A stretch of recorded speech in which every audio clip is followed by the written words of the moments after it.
आज का जो हमारा सब्जेक्ट है दिव्य ज्ञान। तो इसमें जो मेन देखिए कई तरह का नॉलेज होता है आपका, जो हम सेंसेस के थ्रू परसीव करते हैं, और मटेरियल नॉलेज तरह इसको वही भौतिक ज्ञान है जो हम इंद्रियों के माध्यम से जो हम करने का प्रयास करते हैं। जैसे हम सब ने अभी तक पढ़ा कि हमने पढ़ा कि आत्मा के बारे में पढ़ा था, और शरीर के बारे में डिफरेंस देखा हमने, और फिर हमने कुछ प्रैक्टिस भी देखा। इसमें आप देखेंगे, इसमें जो हम बताने का भी प्रयास करेंगे कि जो दिव्य ज्ञान होता है वो एक्चुअली हमारे मटेरियल एंडेवर से नहीं मिलता है, भौतिक इंद्रियों से ज्ञान नहीं प्राप्त किया जाता है। तो यहाँ पर कुछ पढ़ेंगे, लिखा है पूर्ण सत्य भगवान कृष्ण अनंत ऐश्वर्यों से पूर्ण है, वे संपूर्ण अस्तित्व में एक व्यक्ति के रूप में विद्यमान है और भौतिक इंद्रियों से परे हैं। इस प्रकार आत्मा और कृष्ण को समझने में भौतिक ज्ञान का कोई उपयोग नहीं है। तो ये बहुत महत्वपूर्ण स्टेटमेंट है कि हमारा खुद का भौतिक ज्ञान से कुछ नहीं होने वाला है, क्योंकि ये आध्यात्मिक, ये स्पिरिचुअल नॉलेज है, मैटर से इसका कोई लेना देना नहीं है। आध्यात्मिक इंद्रियों द्वारा इस ज्ञान को आत्मा में अनुभव किया जाना चाहिए। तो जैसे हमारे शरीर, हमारा जो शरीर है उसका बेस क्या है? आत्मा। अगर आपके अंदर आत्मा ना हो तो आपका शरीर ग्रो नहीं करेगा। छोटा सा जैसे ही आत्मा हटती है तो आपका शरीर तुरंत डिटोरिएट करने लग जाता है, खत्म। तो स्पिरिचुअल नॉलेज, तो इसीलिए जिस तरह से आत्मा हमारे शरीर का आधार है, वैसे ही स्पिरिचुअल नॉलेज इस पूरे मटेरियल नॉलेज का आधार है। ये कहने का मेन पॉइंट है। आप जितना भी हम कॉलेजेस में, यूनिवर्सिटीज में पढ़ाते हैं मटेरियल नॉलेज, सबका बेसिस, फाउंडेशन आपका स्पिरिचुअल नॉलेज है, स्पिरिट है, क्योंकि आधार ही यही है। हम सब का आधार जब ये है तो उसका आधार कैसे अलग हो सकता है? तो इसीलिए ये इधर लिखा हुआ है, no sophisticated instrument, be it a powerful telescope or any atomic force, microscope, can help one to see either the soul or the super soul.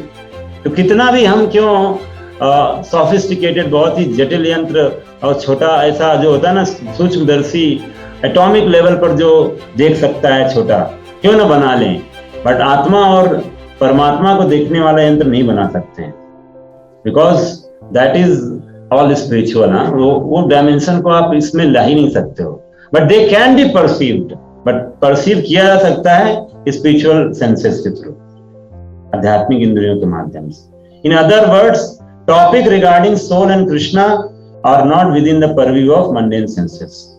तो हमारी भौतिक इंद्रियों के प्रयास से हम कभी भी इस आध्यात्मिक तत्व को नहीं समझ सकते हैं। तो ये जो हमारा तो जब हम ये पहले तो हम ये समझेंगे इस पूरे चैप्टर में कि हम खुद के प्रयास से समझ नहीं सकते हैं, तो फिर कौन सा प्रयास करना चाहिए? तो दोनों चीजों को हम समझेंगे। तो इसके लिए मैं थोड़ा सा आपको ओवरव्यू दे देता हूं। इन दिस चैप्टर, फर्स्ट हम क्या देखेंगे कि जो दिव्य ज्ञान को लोग अलग अलग तरीके से परसीव करते हैं। तो एक होता है तरीका डिसेंडिंग प्रोसेस, जैसे ज्ञान ऊपर से आया और नीचे तक जा रहा है। एक हो गया असेंडिंग प्रोसेस। तो हम पहले ज्ञान के लेने के क्या क्या तरीके हैं उनको हम डिस्कस करेंगे, और फिर उनके फॉल्ट देखेंगे, अच्छाइयां देखेंगे, और फिर हम ये बताएंगे कि कौन सा बेस्ट है। और जब ये पता चल जाएगा तो फिर हम देखेंगे जिनसे हमें ज्ञान चाहिए उनके पास हम अप्रोच करने के लिए किस तरह से अप्रोच करना चाहिए। क्योंकि जाहिर सी बात है, जैसे आजकल हम सोचते हैं कि पैसा दिया जी और ज्ञान ले लिया, यही हमारा आज अप्रोच है ना। हमारा काम पैसे देना है, आपका काम ज्ञान देना है, तो बस हो गया, खत्म, खेल, लेन देन, फिनिश, मैटर क्लोज। उसके बाद कोई लेना देना नहीं हमारा आपका। और दिव्य ज्ञान कोई ऐसे नहीं सीख सकता है। तो क्या अप्रोच होना चाहिए कि स्टूडेंट का उस टीचर को अप्रोच करने का। तीसरा हम ये सीखेंगे कि हमारे अंदर क्या योग्यता होनी चाहिए इस दिव्य ज्ञान को सीखने।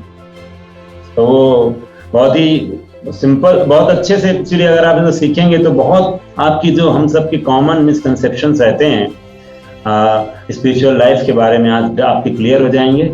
तो दो विधि मैंने बताया आपको ज्ञान की, एक आरोही और एक अवरोही। आरोही मतलब असेंडिंग और अवरोही मतलब डिसेंडिंग, ऊपर से और ये नीचे से। तो आरोही प्रक्रिया में क्या होता है, हम अपने बल से ज्ञान लेने का प्रयास करते हैं।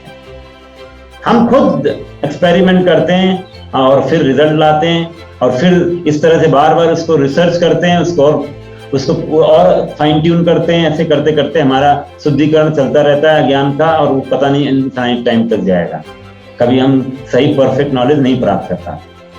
तो ये होता है आरोही क्रम। तो आरोही क्रम में इसीलिए क्या है, बड़ी अनिश्चितता है।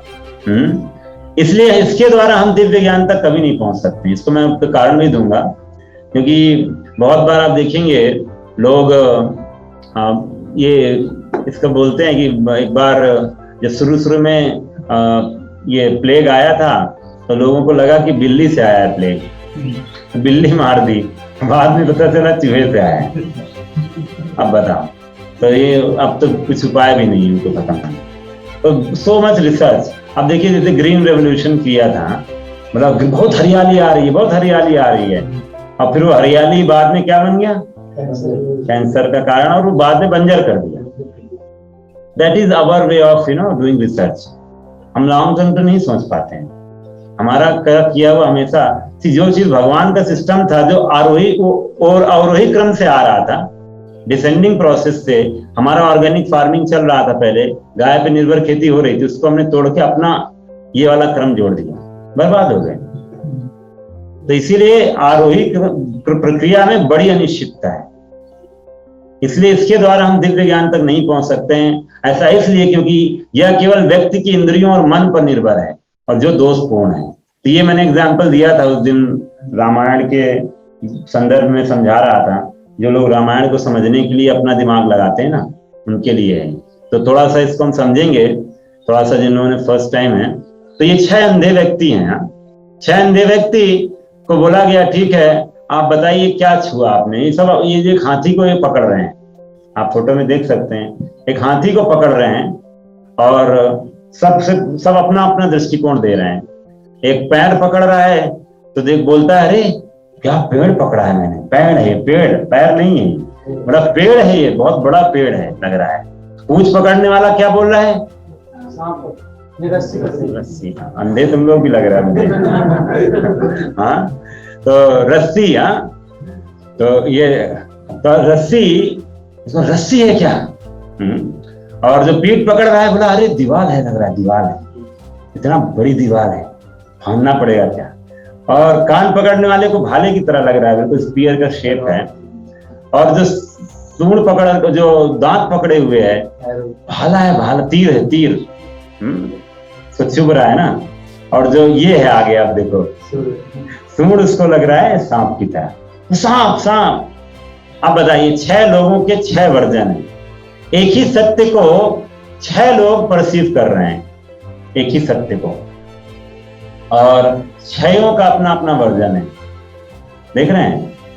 तो और यही होता है आज के समय में। मैं बता दूं, आज के समय में हर व्यक्ति समस्या को देखता है और अपना अपना दृष्टिकोण देता है, अपना अपना समाधान देता है, और सब बोलता है मेरा वाला अच्छा है।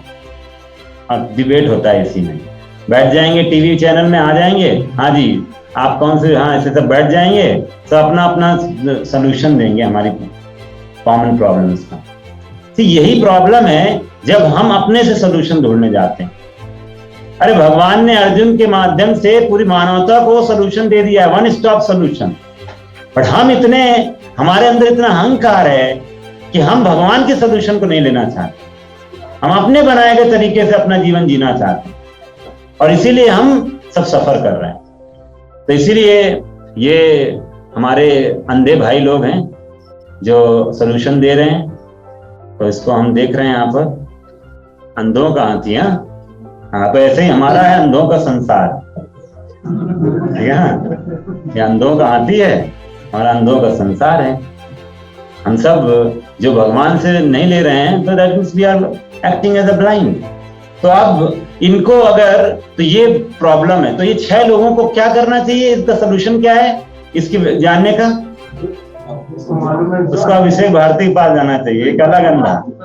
हाँ, तो देखने वाले के पास चले जाना चाहिए, उसका समाधान हो जाएगा, ठीक है ना।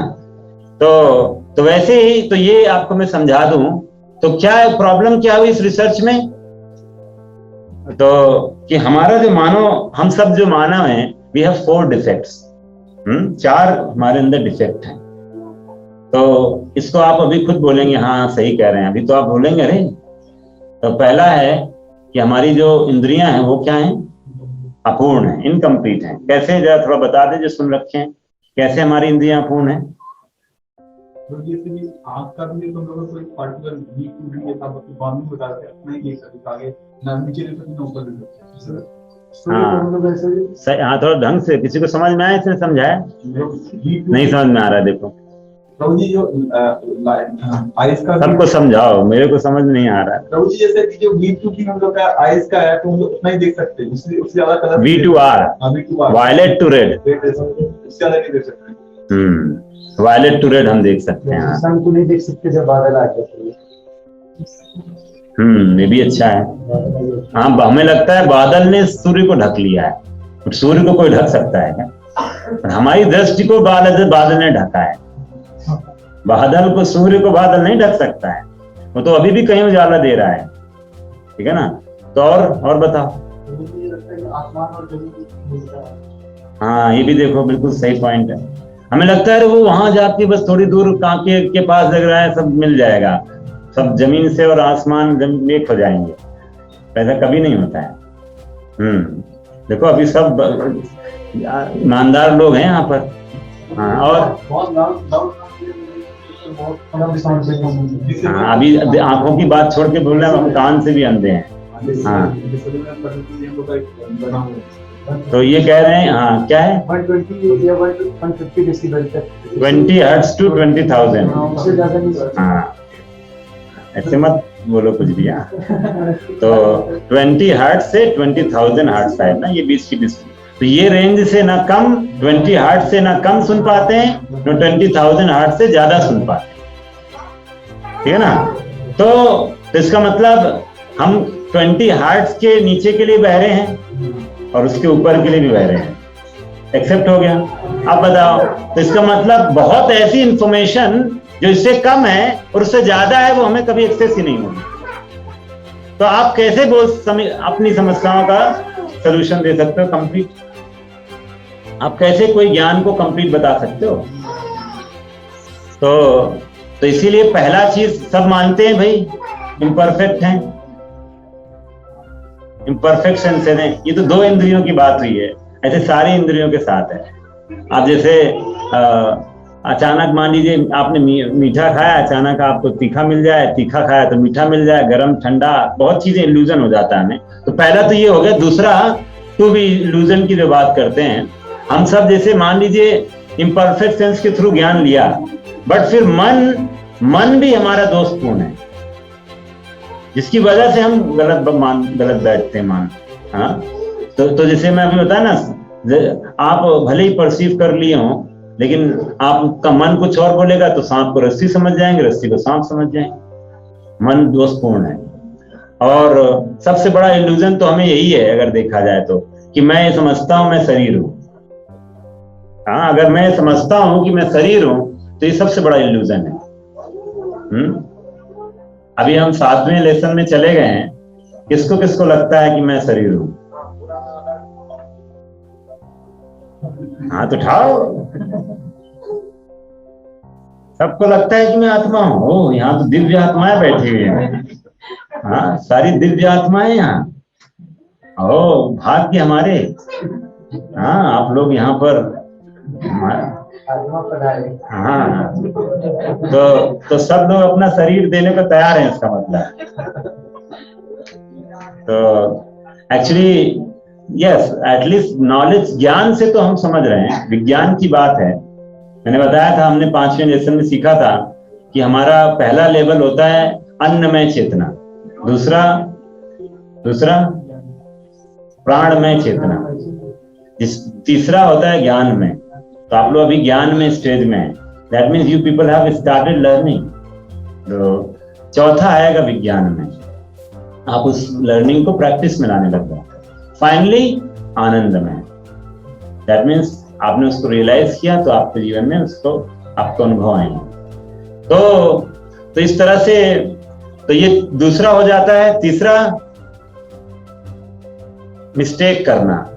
हाँ, तो जैसे ही हमारे एडिसन जो थे, बल्ब का आविष्कार किया था तो कितने बार फेल हुआ था? कंफर्म है? एडिसन खुदकुशी कर लेगा तुम्हारा इंस्ट्रूमेंट। जो भी है, 1000 में था कुछ, 10,000। हाँ, तो इससे आपको पता चल जाता है गलती करना मानव का स्वभाव है, ठीक है ना। और हम लोग भी कितनी गलतियां करते हैं सुबह से शाम तक। तो इसमें कोई दो राय नहीं है। अब जब ये 3 चीजें आपके पास हैं तो चौथा स्वाभाविक हो जाता है, क्या? बेईमानी करना। तो ये 4 दोष हमारे अंदर हैं, चीटिंग मेंटालिटी। तो इसका हम सब जीता जागता प्रमाण है। तो आप ये बताइए, जब 4 दोष आपके पास होंगे तो आप कैसे परफेक्ट नॉलेज प्राप्त करेंगे? कुछ मिल भी जाएगा तो उसको आप अपने हिसाब से ट्विस्ट करोगे नॉलेज को, और इसके कुछ हम आगे देखेंगे भी। तो हमने दिख रहा है सर, हमने इस बार दिखाया था एक बातों को। क्या दिख रहा है आपको? तो सीधा है लेकिन दिख रहा है, लग रहा है मूव कर रहा है ना। इल्यूजन क्रिएट हो रहा है ना। अभी मान लो कि इल्यूजन में है हम सब। अब ये देखो क्या दिख रहा है? सेम हाइट है। सही बताओ, सही देखा? लेकिन सेम हाइट। अबे तो नॉलेज में तुम्हारे दिख क्या रहा है वो बताओ। हाँ, तो वो है जबकि सेम हाइट था, इल्यूजन क्रिएट कराया जा रहा है। मैजिशियन भी तो ऐसे इल्यूजन क्रिएट करता है। तो इससे समझ जाइए। अब आप ही देखिए, आपके सामने टीवी में आपको सब पता है कि ये सब फेक है, फिर भी आप उसको रियल मान बैठ जाते हो, आंसू भी बहाते हो, हंसते भी हो, सब करते हो। तो ये हमारा स्थिति है। अब ये डॉट को कहते हैं गायब हो जाएगा थोड़ी देर बाद, अगर आगे पीछे करेंगे तो। दिस इज ये सब हमने देखा है। तो घूमने भी लग जाएगा सर्कल घूमने लग जाएंगे अभी थोड़ी देर बाद। तो चलो ज्यादा मत करेंगे फिर। ये इधर ये देखिए, इसको भी मूव कर रहे हैं, राउंड हो रहा है। ये हमारी स्थिति है, देख रहे हैं। यहाँ पर आप देखिए, ये सब एक्चुअली नाव ही है, लेकिन दूर से लगता क्या है? ब्रिज हो गया। तो ये डिजाइन पेंटिंग देखिए कैसे इल्यूजन क्रिएट किया गया है। और तो ये जैसे, हाँ ये बड़ा अच्छा है। सॉरी, हाँ अगर मान लीजिए, ये तो इसमें वो क्वेश्चन नहीं है। अगर हाँ, इस क्वेश्चन को चलो मैं पहले से, क्योंकि आपको पता करना है कि आपके पिता कौन है, तो क्या उपाय है? इसको हाथ उठाएंगे जो फर्स्ट टाइम आया। लेट मी सी। हाँ हाँ, में पता चल जाएगा। हाँ नहीं, सही है, सही है। डायरेक्ट पता चल जाएगा। हाँ, किससे? खुद नहीं पता चल रहा, किससे क्यों पूछ? नहीं, ठीक है। क्या नाम है आपका? हाँ, तो कह रहे हैं युवराज ना जी। तो युवराज बोल रहे हैं खुद से पता चल जाएगा मेरे पिता कौन। और कोई बताएगा? चलो, माँ से पता चलेगा।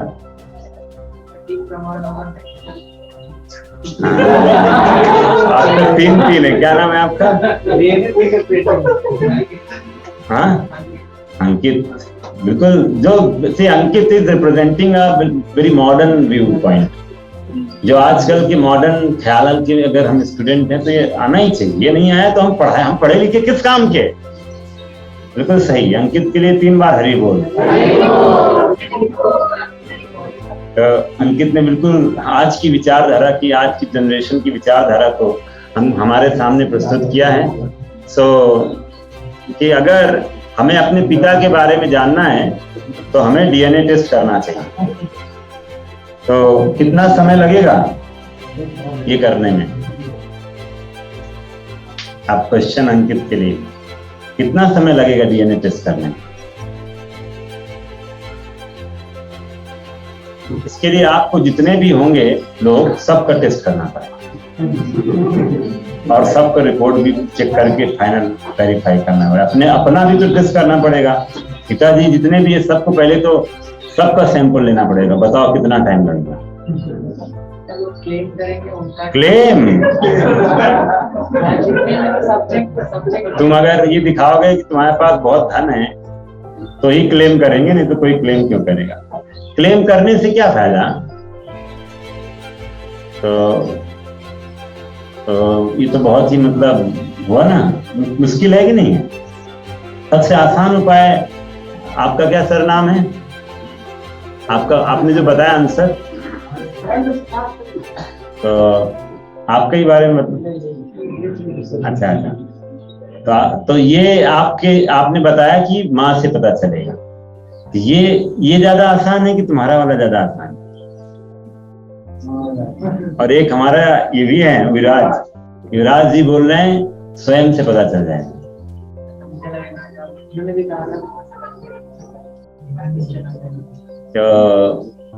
तो ये 3 आंसर्स में सबसे बेस्ट क्या है? आप लोग खुद बताएंगे। खुद से कैसे पता चल जाएगा? क्योंकि माँ सबसे बेहतर सोर्स है। हिट एंड ट्रायल हो गया ना वो तो इसीलिए बेस्ट है अवर ओन मदर। उसको पता है कि पिता कौन है। और देखा जाए तो आज तक हम जिसको पिता मानते हैं किसकी अथॉरिटी पर माना है? माँ की अथॉरिटी पर। तो फिर आज हम क्यों बोल रहे हैं? अभी अंकित फादर है यहाँ पर? क्या इधर हैं? होते तो क्या होता? बोलते अच्छा डीएनए टेस्ट करेगा, अभी देता हूँ, चल बाहर चल, अभी 2 थप्पड़ मार दे। हाँ, तो माँ की अथॉरिटी से ही हमने आज तक माना है, ठीक है ना? तो अब हम इतना, हमारे अंदर से अब हिपोक्रेसी क्यों आ रही है? अब हम ऐसा क्यों बोलना चाह रहे हैं कि नहीं मुझे डीएनए टेस्ट कराना? बिकॉज हमें आज जिस तरह से सिखाया जा रहा है, आज हमें जानना है कि हमारे परम पिता कौन है। परम पिता कौन है? तो हम बोलेंगे हमें डार्विन साहब बताएंगे हमारे परम पिता कौन। हमें स्टीफन हॉकिंस बताएंगे परम पिता कौन है। ये रिसर्च करेंगे और ये जब बताएंगे कि वास्तव में भगवान है कि नहीं है तो मैं मानूंगा, otherwise I will reject the existence of God. That is the way they now the things are happening. तो इसीलिए जो आपका अंकित जो था ना, उसमें ये लमसम बताया गया है कि 800 साल लगेंगे। तो अगर जेनेटिक फिंगरप्रिंट्स, मेडिकल टेस्ट करेंगे सब तो 800 साल। और तो इसीलिए बेस्ट है माँ के पास चले जाओ और पता चल जाए। तो इसीलिए जो हमारे वेद हैं, वेदों को माँ से तुलना किया गया। Vedas are like mother. तो वेद इंगित करते हैं हमें who is our supreme father. Best process. बाकी हिट एंड ट्रायल ऐसे बहुत लोग करते चले आए। चांद में जीवन है कि नहीं है, कुछ दिन बाद कुछ आएगा बोलेगा नहीं है, तो बोल देगा हाँ है, वो भी नाम पा जाएगा। जो बोलेगा नहीं है वो भी नाम पा जाएगा। दोनों एक दूसरे को गलत साबित करके दोनों इनाम पाएंगे और आप बेवकूफ बनते जाएंगे उस प्रोसेस में। उनका तो वो माला माल हो रहे हैं रिसर्च करके। वो थोड़ी बोलेगा कि खत्म रिसर्च, क्योंकि वेद मानने वाला मतलब रिसर्च खत्म। तो ये डिफरेंस होता है वेदों की अथॉरिटी को मानना। तो God is our supreme father and Vedas can guide us to our supreme father. तो यही एक तरीका है। तो इसको हम देखेंगे। तो हमारा जो क्रम था, हमने जो अभी बात किया था, आरोही में फॉल्ट है। अवरोही मतलब जो हमारा डिसेंडिंग प्रोसेस है, ऊपर से जो ज्ञान आता है। तो इसमें क्या आता है, आरोही क्रम में एक व्यक्ति प्रमाणिक स्रोतों से ज्ञान प्राप्त करता है और इसे विशिष्ट क्षेत्रों पर लागू करके इसका अनुभव प्राप्त करता है। प्रामाणिक स्रोतों से श्रवण करना आत्मा और परमात्मा के बारे में ज्ञान करने का सर्वोच्च तरीका है। तो इसमें कौन कौन सी चीजें आती हैं? इस स्रोत से वैदिक ग्रंथ और विश्वसनीय गुरु शिष्य परंपरा से आने वाले आध्यात्मिक गुरु सम्मिलित हैं। और दिव्य ज्ञान प्राप्त करने की विधि यही है एक्चुअली, और एक प्रक्रिया, डिसेंडिंग प्रोसेस। और इसका प्रमाण भगवान गीता में दे रहे हैं, इसको हम पढ़ेंगे। श्री भगवान वाचा इमं विवस्वते योगम् प्रोक्तवानहम् अव्ययम् विवस्वान् मनवे प्राह अमृच्छवा कवे ब्रवी। तो पढ़ो, शक्ति पढ़ो। परम पुरुषोत्तम भगवान श्री कृष्ण ने कहा, मैंने योग का यह विज्ञान सूर्य देवता विवस्वान को दिया और विवस्वान ने इसे मानव जाति के पिता मनु को दिया और आगे चलकर मनु ने इसे इक्ष्वाकु को दिया। तो ये भगवान जो ये डिसेंडिंग प्रोसेस है, कृष्णा इसको बता रहे हैं कि ये ज्ञान नीचे से ऊपर नहीं आया है, ऊपर से नीचे आया है। मैं ट्रांसफर किया हूँ, मैं खुद दे रहा हूँ ये परंपरा, मैं खुद चलाता हूँ परंपरा। तो पहले सबसे पहले मैंने सूर्य देवता को दिया। तो फर्स्ट पर्सन ने भगवत गीता को रिसीव किया कृष्ण से। तो हमें ये नहीं सोचना चाहिए सिर्फ कि भगवत गीता 5,000 साल पहले अर्जुन को बोली गई। भगवान बोलते हैं इसके तुरंत नेक्स्ट श्लोक में, ये परंपरा टूट गई थी अर्जुन, इसलिए मैं तुमको फिर से बता रहा हूँ। That broken chain. तो इसलिए और मनु, और इसको, इस पूरे को अगर आप हिस्ट्री देखना चाहते हैं तो लगभग 20 लाख साल पहले, लगभग 20 लाख साल पहले मानव सभ्यता को मिली गीता। क्योंकि मनु जो इक्ष्वाकु वंश है, दैट इज योर सतयुग। हाँ, सतयुग लगभग 20 लाख साल पहले मानव सभ्यता में आई। तो आप जो बुक निकालेंगे प्रभुपाद जी की भगवत गीता यथारूप, उसमें आपको पूरा कैलकुलेशन करके दिखाया, ठीक है। उसको हम भी कर सकते हैं अभी। और जैसे 4,32,000 साल का कलयुग होता है, उसका डबल होता है द्वापर, तो 8 लाख हो गया द्वापर, और लगभग उसका ट्रिपल हो गया 12 लाख त्रेता। तो शुभारंभ में ही आया था। तो 12 और 8 मिलके 20 लाख साल का भगवत गीता का इतिहास। वो अभी जैसे 28 मतलब चतुर्युग चल रहा है, 28। अभी नहीं, अभी तो बहुत टाइम ही टाइम है। 4,27,000 साल है तुम्हारे पास इस कलयुग में। हमारे पास तो हाँ, हमारे पास तो 4,25,000 साल नहीं है ना। हमारे पास ये बहुत अच्छा विचार है। हरि बोल। तो ये सोच के कि अरे बहुत समय है, हम अपना ये वाला जो जीवन है उसको खत्म गंवा देंगे, तो ये बहुत इम्पोर्टेंट है। हमारे पास तो अभी कितना हमारे पास समय है अभी?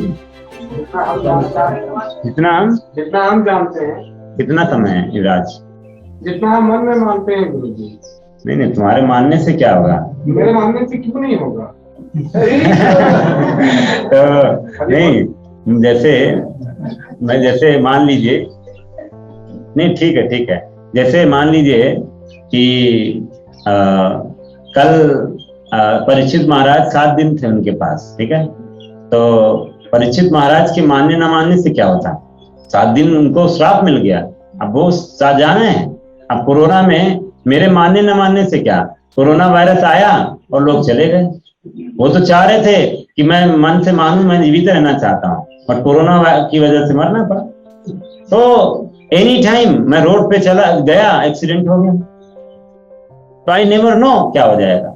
तो इसीलिए वी डोंट नो। तो इसीलिए ये बहुत इंपॉर्टेंट है। बट हाँ, ये हमें समझ में आ जाता है हिस्ट्री जानने से कि हमारे पास कितना समय बीत गया है, कितना अभी है, ये सब हमें पता होना चाहिए। और ये सब चीजें रिसर्च का टॉपिक नहीं है, इसीलिए हम दिव्य ज्ञान की बात कर रहे हैं। तो दिव्य ज्ञान 2 चीजों से हमने अभी देखा, एक वैदिक स्क्रिप्चर से और गुरु परंपरा से, ठीक है। तो पहला वैदिक स्क्रिप्चर्स को हम देखेंगे।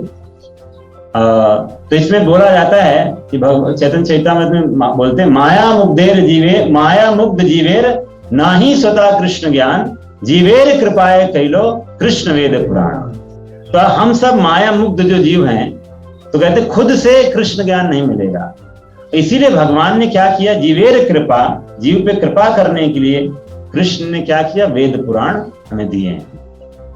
तो जैसे एक देश जैसे ही स्वतंत्र होता है तो सबसे पहले उसको कॉन्स्टिट्यूशन, संविधान दे दिया जाता है इस चलाने के लिए।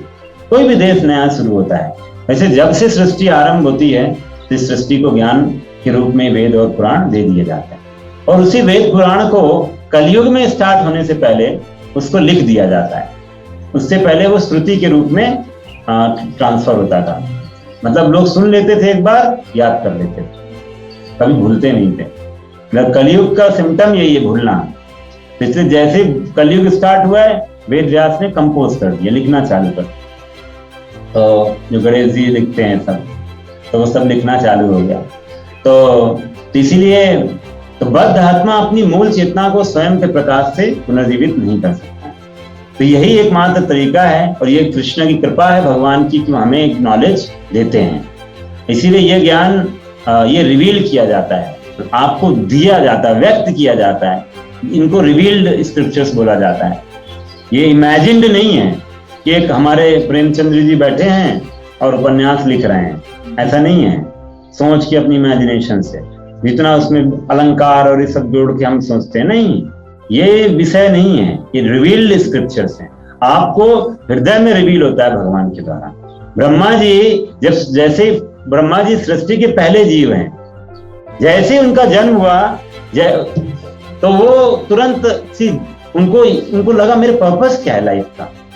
हाँ, भगवान जो लेटे हुए गर्भोदक्षाय विष्णु, उनकी नाभि कमल से जन्म निकले थे। हम सब जब जन्म होता है माँ की नाभि से तो जुड़े होते हैं। तो ऐसे ब्रह्मा जी भगवान की नाभि से कमल से जो कमल है उसमें उनका जन्म होता है। और जब जन्म हुआ तो वो देख रहे हैं मेरा जन्म सोर्स कहाँ है, मेरा सोर्स क्या है। तो वो नाभि कमल के अंदर जाकर देख रहे हैं अपना सोर्स, और अंधेरा ही अंधेरा दिख रहा है उनको। डार्कनेस, घोर चैम्बर, प्रयास कर रहे हैं, मैं क्यों आया कुछ पता ही नहीं चल रहा है। स्वतः बताया ना, स्वयं का प्रयास कर रहे थे ना, तो अंधेरा ही अंधेरा दिख रहा था। But because he was sincere, तो जब सिंसियर थे तो उनको तुरंत एक बहुत के समय के बाद उनकी आवाज आती है, तपह तपह। देख, उनको सिर्फ शब्द आया कि तपस्या करो। And then he started doing austerities. और तब उन्होंने जब ध्यान किया, भगवान ने उनके हृदय में सारा ज्ञान रिवील कर दिया। तेने ब्रह्म हृदय आदि कवे, सारा हृदय में उनके ज्ञान प्रकट हो गया। तब उनको पता चल गया कि मैं आया क्यों। और मतलब ऐसा उनको हो गया, उनको सारा ज्ञान पता चल गया। देन जैसे होता है ना, एक इंजीनियर होता है, उसको सारा आप सामान दे देते हो, आप बोलो अब बनाओ, सृष्टि करो, तो वैसे ही तो भगवान ने उनको सारा सृष्टि, उनको पता चल जाता है, सब कुछ था। बोला नाउ यू स्टार्ट इंजीनियरिंग करना चालू करो। तो ब्रह्मा जी ने हम सब का शरीर, ये सब कैसा ढांचा होगा, सांप का कैसा होगा, सब पूरा डिजाइन करना आरंभ कर। बट उनको तो इसीलिए ब्रह्मा जी ने जो किया, that is called secondary creation, not the primary one. तो इसीलिए अपने प्रयास से हम कुछ नहीं कर सकते, रिवील ग्रंथ है। और फिर आगे इसमें देखते हैं, तो जैसे कुछ एग्जाम्पल्स हैं हमारे वेदों की प्रामाणिकता को साबित करने के लिए। सॉरी मैं इसको, हाँ, जैसे कुछ है उदाहरण, जैसे शंख और गाय का उदाहरण है, गाय के गोबर का, पाई का, मैं इसको मैं आगे बता देता हूँ। शंख जैसे देखिए, गाय का गोबर ही मान लीजिए। आप देखिए, नॉर्मली अगर आप वेस्ट किसी का टच कर लेते हो, that means you are impure, आप अशुद्ध हो जाते हो। बट सोचिए, गाय का गोबर शुद्ध है, टच कर लोगे वो तो यज्ञ तक में यूज हो रहा है। सो अब इसको आप रिसर्च करने जाते हैं हमारे साइंटिस्ट लोग, तो आप सोचिए रिसर्च करने जाएंगे कि किसका गोबर शुद्ध है, तब उनका हो गया research. You can, then it will become a laughing stock, हाँ, तब घोड़े का, गधे का, सबका टेस्ट करना पड़ेगा उनको। देन फाइनली क्या रिपोर्ट आएगी अब देखो आप। लेकिन हमने क्या किया, वेदों की अथॉरिटी को स्वीकार किया। Immediately we know that this is only this, the cow dung is only pure, बस सिंपल, रिसर्च फिनिश। नहीं तो जाएंगे बोलेंगे गाय के गोबर में एंटीसेप्टिक प्रॉपर्टी अब होती है, अब सिद्ध हुआ है जी, उनके हम रिसर्च का इंतजार करते, हाँ, तब हम यूज करते क्या। भारत में ऐसा नहीं रहा है परंपरा। हाँ ऑलरेडी तो रिसर्च हो चुके हैं। हो गया हो, वो तभी तो मैं बट बोल रहा हूँ, रिसर्च के पहले भी तो चल रहा था ना यूज। तो वो लोग मूर्ख नहीं थे कि रिसर्च का इंतजार कर रहे थे, दे एक्सेप्टेड वैदिक ऑथोरिटी। ठीक है। अब जैसे दूसरा एग्जांपल है शंख का। नॉर्मली आप हड्डियां अगर टच करो, आप थोड़ा आगे आ जाइए थोड़ा सा सब लोग, तो जो लोग बाद में आएंगे दे विल गेट अपॉर्चुनिटी। सब लोग आगे आ जाइए थोड़ा सा, तुम इधर आ जाओ। ठीक है। तो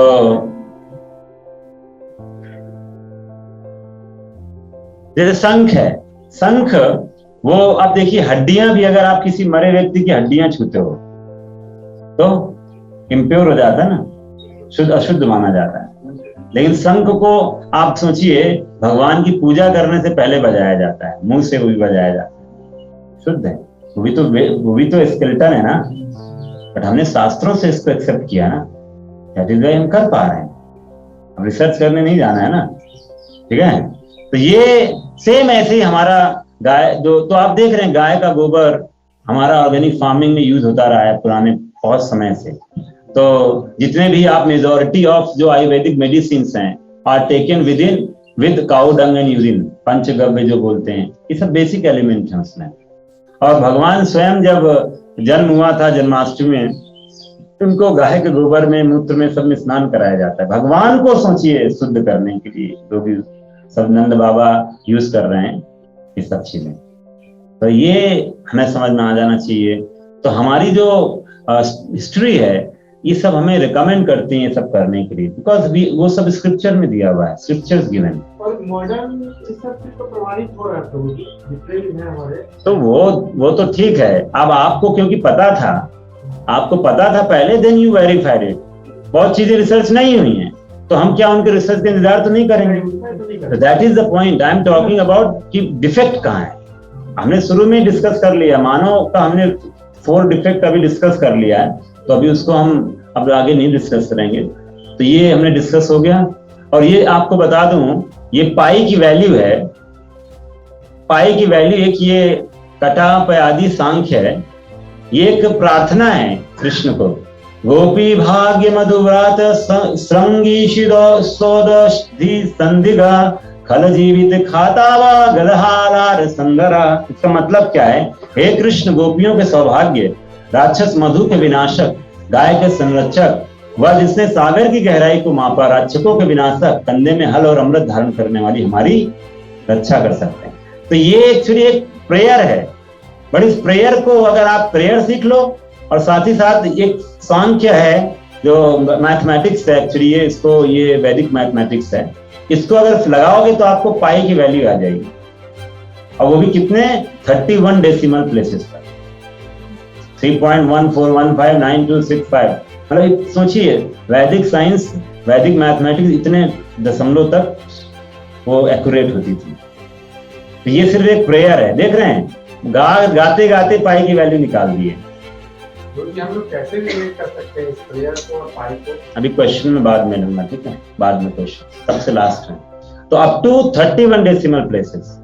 और दूसरा स्पीड ऑफ लाइट, हाँ ये भी एक सूर्य की वंदना है। तथा च सम्मर्यते योजनम सहस्यम द्वे द्वे सते द्वे चा योजने एकेन निमिषरधेन कर्मा मनान मनोस्तु नमोस्तु। तो इसी सूर्य की वंदना है जिसमें बोला गया आधे निमिष में सूर्य 2202 योजन की यात्रा करता है।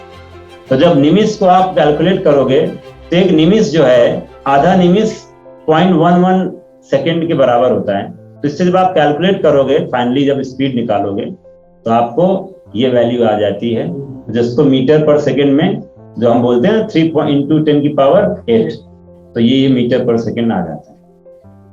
तो ये है हमारी स्पीड ऑफ लाइट। तो ये ऋग्वेद संहिता से दिया गया है। तो ये मैं क्यों आपको कुछ एग्जांपल्स दे रहा हूँ, these are the few examples, because इससे हमें पता चल जाएगा ऑथेंटिसिटी ऑफ आवर वेदास। और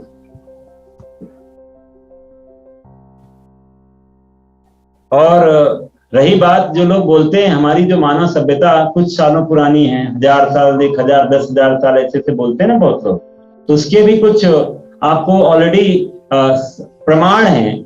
जो एक बुक है hidden history of human race, जो माइकल क्रीमो के द्वारा लिखी गई ये बुक, उससे हमने लिया है। तो वो बोलते हैं, एक है ट्रायसिक काल का से मिला जूते का सोल, जो बोलता है कि ये 200 मिलियन ईयर ओल्ड है, 32 करोड़ वर्ष से अधिक पुरानी तलछटों से अच्छी तरह से बना हुआ सोने का धागा। ये सब कुछ कुछ एग्जाम्पल है। 60 करोड़ पुराना धातु का जार। ये क्या दिखा रहा है? ये सब, ये कोई धोखेबाजी नहीं, ये प्रमाण के साथ है। ये सब आपको ये बुक में जाएंगे, सारा प्रमाण है, ये आप सर्च भी कर सकते हैं। ये देखिए, ये मानव उत्पत्ति से संबंधित पहली महत्वपूर्ण अफ्रीकी खोज थी 1913 में, जब बर्लिन विश्वविद्यालय के प्रोफेसर हांस रेक ने तंजानिया के बेट्टू के ऊपरी हिस्से में मानव कंकाल खोजा। इसकी अवधि बताई गई 11,50,000 वर्ष की। तो 11 लाख पहले इतना मनुष्य थे, ठीक है ना। तो ये तो सिर्फ ये इसलिए आपको एग्जाम्पल दे रहा हूं ताकि आप जब रामायण सुनते हैं तो आप ये नहीं सोचे मिथोलॉजी है जी, कुछ कैरेक्टर वाल्मीकि जी के मन में आया, उन्होंने कैरेक्टर बना दिया। ये महाभारत हम जब सुन रहे हैं तो महाभारत भी वेद व्यास के मन में जो जो आया उन्होंने कैरेक्टर बना दिया, उसको हम सुनते हैं जी, माइथोलॉजी। तो ऐसा नहीं कंपेयर करना चाहिए। तो आज आप पूरे भारतवर्ष में जाके देखिए, सब जगह पर भगवान राम की लीलाओं का आपको साक्ष्य मिलता है, ऐसे नहीं वो दे दिया गया है। तो ये कुछ एग्जाम्पल्स हैं जो हमें दिखाते हैं कि हमारे जो स्क्रिप्चर्स हैं उनके अंदर जो बातें कही गई हैं वो वेरीफिएबल है, आप वेरीफाई कर सकते हैं उसको आज की पर आपके आज के संदर्भ में। और कुछ चीजें हैं जो हमारी हिस्ट्री को भी बताते हैं कि कितना ओल्ड हिस्ट्री है, ठीक है ना। तो ये जैसे एग्जाम्पल मैंने पहले भी दिया था, आप लोग और थोड़ा सा आगे इधर ऐसे करके बैठ भी सकते हो, इधर आके भी ऐसे देख के बैठ सकते हो, तुम लोग और ज्यादा हो रहा है। इधर आ जाओ, इसको साइड कर दो, इधर आ जाओ, ऐसे तुमको देखना है कौन सा।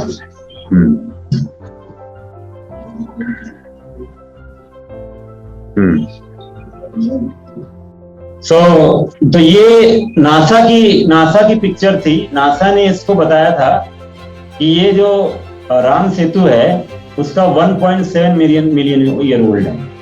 ये नासा की वेबसाइट में आया था। और जो मैंने आपको अभी बताया कि हमारे खुद की कैलकुलेशन से लगभग 20 लाख साल पुरानी रामलीला है। दैट इज अप्रोक्सीमेट सेम, है ना।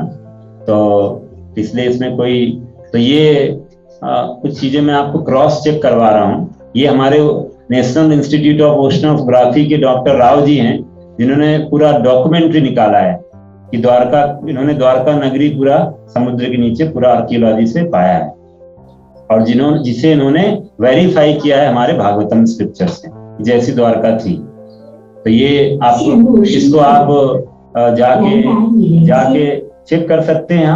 आपको पूरा आपको डॉक्यूमेंट्री मिल जाएगी। ये जो फोटोज में दिखा रहा हूँ आपको, ये सब द्वारका के टाइम से वेरीफाई किए गए हैं। तो आज द्वारका लीला 5000 साल पुरानी है, इट्स नॉट अ बिग, बहुत ज्यादा नहीं हुआ है।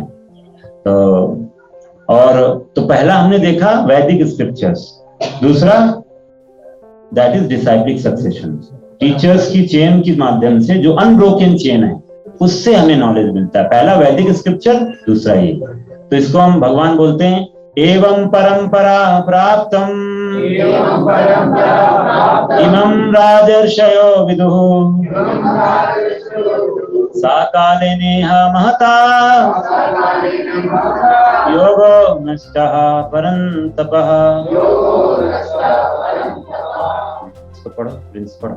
इस प्रकार यह परम विज्ञान गुरु परंपरा द्वारा प्राप्त किया गया और राजऋषियों ने इसी विधि से इसे समझा, किंतु काल क्रम में यह परंपरा छिन्न हो गई, अतः यह विज्ञान यथारूप में लुप्त हो गया लगता है। तो ये हमें समझ में आ जाता है कि कैसे चेन जा रहा है और कैसे वो नष्ट भी हो जाता है। तो इसको राज ऋषियों ने ये नॉलेज पहले आपको पता होना चाहिए। जो राजा लोग होते थे वो लोग सीखते थे, लीडर सीखता था। तो भगवत गीता ये साइंस राज ऋषियों के लिए है, क्योंकि लीडर अगर इसको उतारेगा तो जाहिर सी बात है वो धर्म का प्रचार आसानी से कर सकता है। क्या हुआ? हरे कृष्ण, हरे कृष्ण। तो ये डिसाइप्लिक सक्सेशन की बात हुई है, और जैसा कि मैंने बताया कि ये डिसेंडिंग प्रोसेस है, ऊपर से ज्ञान आ रहा है। तो यहाँ पर आप देख भी सकते हैं, अभी मैं इस पर करूंगा भी चर्चा, कि कृष्ण से ज्ञान आता है, ये कृष्ण से ज्ञान आता है और ब्रह्मा जी को मिला, ब्रह्मा जी से नारद जी को मिला, उसी परंपरा में नारद जी ने वेद व्यास को दिया, वेद व्यास ने फिर आगे चल के वो कई परंपरा जाती है उनसे, मध्वाचार्य को दिया, मध्वाचार्य से परंपरा आती है। तो इसको मैं और भी आगे डिस्कस करूंगा। तो ये परंपरा है हमारी। अगर हमें कुछ सीखना है तो टीचर के पास जाते हैं, ये आज भी चल रहा है। तो राज ऋषि भी इस ज्ञान को गुरु शिष्य परंपरा की श्रृंखला में प्राप्त कर रहे थे, और इस परंपरा के पीछे जैसा मैंने बताया भगवान स्वयं है, और हम फॉर्चुनेट हैं कि हम भी उसी परंपरा में ज्ञान को सीख रहे हैं। उसको मैं अभी जस्टिफाई भी करूंगा विद द नॉलेज, और क्यों इतना इंपॉर्टेंट है। कि बहुत बार लोग क्वेश्चन बोलते हैं कि व्हाई परंपरा इज नीडेड, मैं खुद से क्यों नहीं ज्ञान गीता का दे सकता हूँ। तो ये ऐसे है, मैं आपको बता दूं, जैसे कि मान लीजिए आपके घर में कनेक्शन हो गया है ट्रांसफार्मर से, बगल में ट्रांसफार्मर है, कनेक्शन है, लेकिन वो ट्रांसफार्मर का कनेक्शन पावर हाउस से नहीं है, तो क्या होगा आपके साथ? आप बोलोगे देखो मेरा तो ट्रांसफार्मर से कनेक्शन है, लेकिन बेचारा ट्रांसफार्मर कनेक्टेड नहीं है। तो अगर गुरु बोलता है कि आप मेरे से जुड़ जाओ, बस हो गया जी, तो फिर ऐसे गुरु ट्रांसफार्मर की तरह ही है, वो आपको कभी बिजली नहीं दे पाएंगे, क्योंकि वो गुरु फॉल्टी है। भगवान साफ ऐसे गुरु को बोल रहे हैं। गुरु का खुद गुरु होना चाहिए, फिर उस गुरु का भी गुरु होना चाहिए, उस गुरु का भी गुरु होना चाहिए। गुरु गुरु गुरु करते करते आदि गुरु तक पहुंचना है, जगत गुरु कृष्ण तक। अगर ये परंपरा है तो फिर वो गीता का ज्ञान देने के लिए योग्य। अदरवाइज ऐसे लोग जो बोलते हैं ना, मेरी गीता पढ़ लो जी, मेरी Gita, this is my Gita, नाम दे देते हैं। अरे तुम कौन हो भाई? भगवत गीता से बड़ी तुम्हारी गीता है क्या? तो ये जो ढोंग चल रहा है ना आज मार्केट में, मेरी गीता, हाँ, ये सब गलत है। गीता के नाम पर लोग अपनी बातों को बोलते हैं गीता में लिखा है। तो ऐसे गीता के बहुत वर्जन है, ढेरों वर्जन हैं। तो वो गीता की शिक्षाओं को कभी सही तरह से ना समझे ना समझा सकते हैं, क्योंकि गीता आपको भगवान साफ साफ बोल दी, एवं परंपरा प्राप्त। तो परंपरा में ही सीखा जा सकता है, और वो परंपरा मैं खुद बनाता हूँ। कोई और नहीं आएगा कि मेरे से, जहां से बोलते ना, कोई बोलता है जहां हम खड़े हो गए लाइन वहीं से शुरू होती है। तो ऐसा नहीं है कि जहां से हम ज्ञान शुरू किए परंपरा भी वहीं से चालू हो गई। This is all bogus. हाँ, कृष्णा जहां से शुरू खड़े होते वहां से शुरू होता है, ठीक है ना। तो इसीलिए हम बहुत फॉर्चुनेट हैं। अगर तो इसीलिए ऐसे ट्रांसफार्मर से कनेक्ट होने की कोशिश मत करिए, कभी नहीं फायदा होने वाला। और इसी से आपको पता भी चल जाएगा who is authentic and who is not authentic. आप इसी को अगर इस फॉर्मूले को लगा लिए ना, तो आप एक साथ सब देख लीजिए, जितने आपको गूगल में गुरु मिल रहे हैं, बस ये फॉर्मूला लगा दीजिए, एवं परंपरा प्राप्तम इमं राजर्षि विदुः। अगर ये परंपरा का आप लगा देंगे तो आपको सारा खेल पता चल जाएगा कौन किस लेवल का है। सिर्फ बहुत अच्छा बोलने वाला होने से कोई आपको भगवान से नहीं जोड़ सकता है। मेरी अंग्रेजी अच्छी है या मेरा बहुत अच्छा, मैं आपके क्वेश्चंस का आंसर दे सकता हूँ, इससे कोई फर्क नहीं पड़ता है। मैं भगवान तक आपको ले जाऊंगा, ठीक है ना। तो लोग इसी से बहुत वो हो जाते हैं।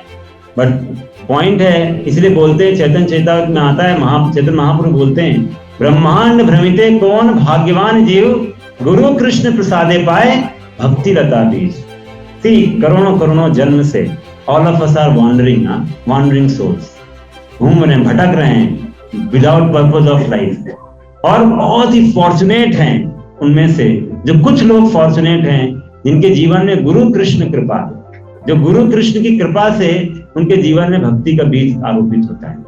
सी हमारा प्रोसेस 2 वे है, कृष्ण की कृपा से गुरु मिलता है और गुरु की कृपा से कृष्ण। तो कोई अगर बोलता है मुझे ना चीटिंग गुरु मिल गया है, तो दैट मीन्स हमारे अंदर चीटिंग मेंटालिटी है। कभी भी बोगस गुरु, सी भगवान हमारे हृदय में है। सर्वस्य चाहम हृदय सन्निविष्टो मत्ता स्मृति ज्ञान को हंसा। भगवान बोलते हैं मैं सब जीव के हृदय में हूं। तो अगर हम सोचते हैं ना मुझे कोई ऐसा गुरु मिले जो मुझे कुछ ना बोले कि तुम्हें क्या करना है क्या नहीं करना है, बट ये बोले कि मैं तुम्हारा, मुझे बस अपना शिष्य बना ले और अपना आशीर्वाद देता रहे बस, और मैं भी बोल के बाजार में बोलता रहूंगा मेरे तो गुरु जी हैं जो बोलते हैं जो करना है बेटा तथास्तु। तो कोई भी हमें खोल के भी कृपा देते हैं। हाँ नहीं, मैं मतलब कोई हमें ये ना बोले कि हमें मतलब कोई हम जैसा जी रहे हैं जी हमें वैसा ही जीने दिया जाए। तो दिस इज ऑल भगवान के संदेश। गुरु कभी भी अपना नहीं ज्ञान बोलेगा, वो भगवान की ज्ञान को आपको रिपीट करेगा। गुरु एक ट्रांसपेरेंट मीडियम होता है जो अपने नॉलेज को नहीं, सिर्फ भगवान के ज्ञान को ही आपको देता है। तो इसीलिए बहुत फॉर्चुनेट वो सोल हैं जो गुरु कृष्ण प्रसादे पाए भक्ति लता बीज, जिनके जीवन में गुरु कृष्ण की कृपा से गुरु मिलते हैं। इसीलिए डिविनिटी जो है वो अपने मटेरियल एंडेवर से नहीं आ सकती है। कोई सोचता है कि मैं चैरिटी, अनलिमिटेड चैरिटीज दूंगा तो मुझे कृष्ण मिल जाएंगे। कोई बोलेगा कि मैं बहुत तपस्या करूंगा तो मुझे कृष्ण मिल जाएंगे। कोई बहुत कुछ बोल सकता है, और but one will not realise Krishna by such endeavours unless he has received the mercy of Guru and Krishna। गुरु और कृष्ण की कृपा से ही हम उनको जान सकते हैं। और इसीलिए गुरु के पास अब पहुंचने का तरीका क्या है, ये जो मैंने बताया था आपको शुरू में, मुझे पता चल गया कि प्रोसेस है डिसेंडिंग प्रोसेस, बट अब कैसे पहुंचना है तो वो भी भगवान ही बताएंगे, कोई मैन्युफैक्चर नहीं करेगा। तो ये भगवत गीता का 4थे अध्याय का 34वां श्लोक है, इसको हम पढ़ेंगे। तद विधि प्रणिपातेना परिप्रश्नेना सेवया उपदेच्छन्ति ते ज्ञानम् ज्ञानिनस्तत्त्वदर्शिनः तद्विद्धि प्रणिपातेना परिप्रश्नेना सेवया उपदेच्छन्ति ते ज्ञानम् ज्ञानिनस्तत्त्वदर्शिनः। तो इसमें 3 शब्द आते हैं, तद विधि प्रणिपातेना। पहला है प्रणिपातेना, जैसे लोग बोलते हैं ना पैरी पोना जी, हाँ बोलते हैं पंजाबी में। तो प्रणिपातेना मतलब गुरु के पास अगर आप जाते हो तो पहली चीज है आप विनम्रता से पूछें, और दूसरा होता है परिप्रश्नेना। पहले तो विनम्र भाव से जाना चाहिए, आप जाइए। दूसरा विनम्रता से पूछेंगे। तीसरा सेवा, you have to serve the teacher. और इन तीनों का साइकिल बन जाता है, you serve then again you ask, like that there is a cycle. तो ये 3 तरीके होते हैं अप्रोच करने के, भगवान खुद बोल रहे हैं। और उनकी सेवा करें, और फिर क्या होगा, उपदेशन्ति ते ज्ञानम, क्योंकि उन्होंने सत्य को देखा है, कृष्ण बोल रहे हैं, इसलिए वो आपको ज्ञान दे सकते हैं। ऑटोमेटिक आपके हृदय में रिवील हो जाएगा सारा ज्ञान। तो धीरे धीरे आप खुद ही बोलोगे, अरे मेरे को कैसे समझ में आने लगा, सेम गीता मैं पढ़ रहा था पहले और अब पढ़ रहा हूँ, डिफरेंस क्यों आ रहा है, अभी ये गीता का मतलब कुछ मेरे को समझ में आने लग गया। आप खुद ही कुछ दिन बाद ऐसे बोलने लग जाओगे, अदरवाइज वेरी डिफिकल्ट प्रोसेस। तो ये होता है प्रोसेस। प्रणिपातेना परिप्रश्नेना सेवया।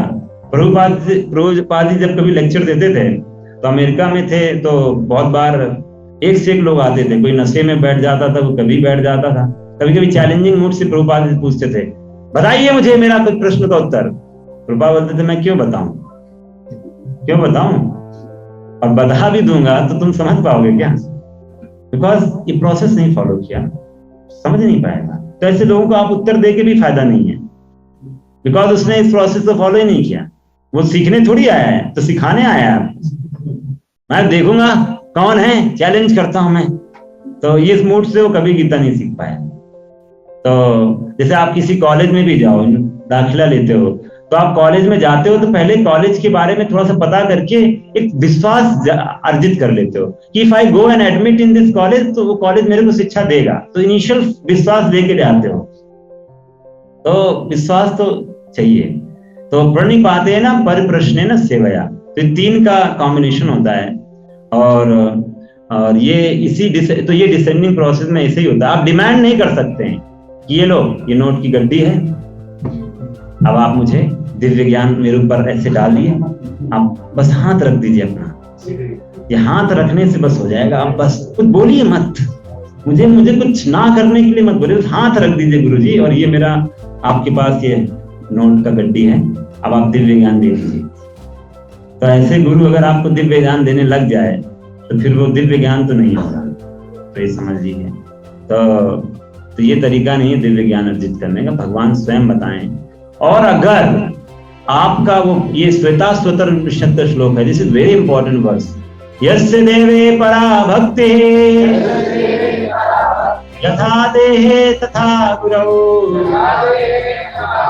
तस्यैते कथिता हि अर्था प्रकाशन्ते महामनः।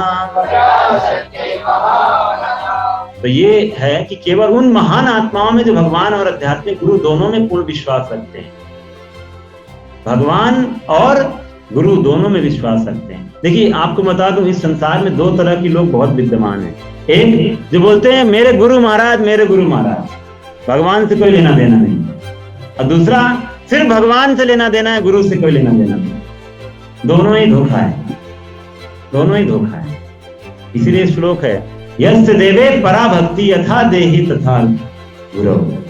तो दोनों पे गुरु और कृष्ण दोनों की जरूरत है। तो जो लोग बोल रहे मैं ही हूँ, कृष्ण नहीं है, वो कुछ बोले नहीं हम ही भगवान है, कुछ दिन बाद वो अपने आप को जो बोलता है ना गुरु की जरूरत नहीं है, इसका मतलब वो अपने आप को भगवान बना देगा कुछ दिन बाद। बहुत लोग ऐसे हैं, अभी हम ना नर हैं, कुछ दिन बाद नारायण हो जाएंगे। और अरे पूरा फिलॉसफी है नर से नारायण बनने का। अभी आप न्यू ज्वाइनी हो, अभी नर हो, जब थोड़े दिन बाद आपका संन्यास हो जाएगा तो आप नारायण हो जाएंगे। बताइए इंसान कभी क्या नारायण हो सकता है? तो there are people like this. तो इसीलिए दोनों को लेकर चलना है। गुरु वही बोलेगा जो कृष्णा बोले हैं, बट गुरु अभी जो कृष्णा बोले हैं वो हमको समझ में नहीं आता है। परमात्मा तो हम सबके हृदय में है, बट क्या हम परमात्मा से जानकारी ले पाते हैं? अभी तो हमारा हृदय इतना गंदा है कि सब कुछ जो मन बोलता है उसी के सुनते हैं, भगवान का तो आवाज ही नहीं पहुंचता है हमारे तक। तो इसीलिए गुरु वो आपको वही संदेश आपको आपके स्तर पर समझाता है। स्क्रिप्चर आपको कभी पढ़ने से खुद नहीं समझ में आने वाले, आप उसको अपने मन से समझोगे। तो इसीलिए बहुत लोग बोलते हैं हम तो गीता को 100 बार पढ़ चुके हैं, बट आज तक ये कृष्णा का शरण करने की इच्छा नहीं जागी है, बिकॉज आपने अभी उसको पढ़ा समझा ही नहीं है। क्योंकि आप उसको अपने मन के हिसाब से समझ रहे हो, जो लिखा है वो तो समझने का प्रयास ही नहीं कर रहे हो। तो इसीलिए यस्य देवे पराभक्ति, दिस इज द फॉर्मूला। और इसी के द्वारा ब्रह्मा जी को भी रिवील हुआ। ये वो फोटो है जो मैंने आपको बताया था। ब्रह्मा जी को भगवान ने हृदय में ज्ञान सारा यस्य, सारे अर्थ उनको प्रकाशित हो गए। अब ये वो परंपराएं हैं जो मैंने बात कर रहा था ना, एवं परंपरा, ये गर्ग संहिता से आया है।